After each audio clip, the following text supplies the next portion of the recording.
We are once again going to talk baseball. DraftKings contributor Nick Friar is back again with us. So let's cover the bases, shall we? Getting your favorite plays in the following categories for tonight's MLB main slate. So, Nick, who is your favorite to back tonight? Just hit us with that. Well, I know the Astros are going to jump out, but of course the price point, I am a little bit concerned about that as well. It's pretty high, and I know the Brewers are heavy favorites too, going up against the Pirates, understandably so. But I actually really like the Giants tonight, and the payout's pretty good there. They're going up against the Diamondbacks, and I know that Kelly has done well in his last two starts, but I can't believe I'm saying I actually have to fade Kelly in this game, but I am, because he's done well, but still. I just never trust him. I always like his hits against props too, usually. So I hadn't checked that out for tonight, but in general, just on the whole, I'm going with fading him. And then the Giants, they have the third best OPS against right-handed pitching over the last couple of weeks, the second best ISO against right-handed pitching over the last couple of weeks. And then I talked about Cueto when we're talking about DFS. He's coming off a strong outing against Oakland, and the Diamondbacks had one of the worst OPSs and ISOs against right-handed pitching over the last couple of weeks. And they're also striking out quite a bit too, which I know is more important for the DFS purposes, but still I expect Cueto to dominate in this game. And then the Giants offense, I expect them to as well. All right, rounding third, favorite run line bet. Where are you going, Nick?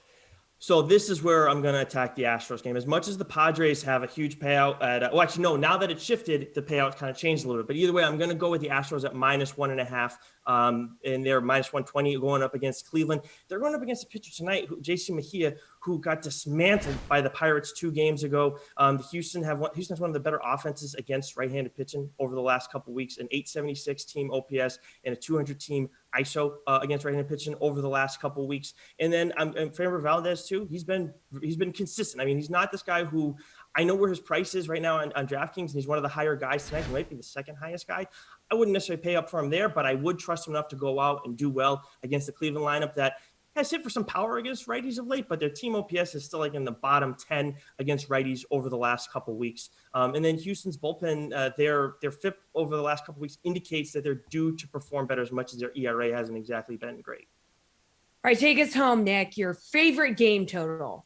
Yeah, so I'm just going to go back to the Astros game here because, again, Houston's offense is mashing right-handed pitching, and this is a guy, JC Mejia, who I know he did well in his last outing, but anytime you're dealing with the Pirates, like if you did well against the Pirates, I don't really care. Like we were talking about Patrick Corbin earlier in the show. That doesn't do anything for me. As much as that was as much as kind of turned a corner against bad teams, doesn't mean anything. JC Mejia, when he goes and does poorly against the Pirates, his next time out against the Twins, who have been, up and down against righties, it doesn't mean anything to me. So the Astros, was it 4.5 is their run total right now? I'm going to take the over on that at -140. And I'm again, I don't need to cite their offensive numbers, but they've been one of the best teams against righties over the last couple of weeks.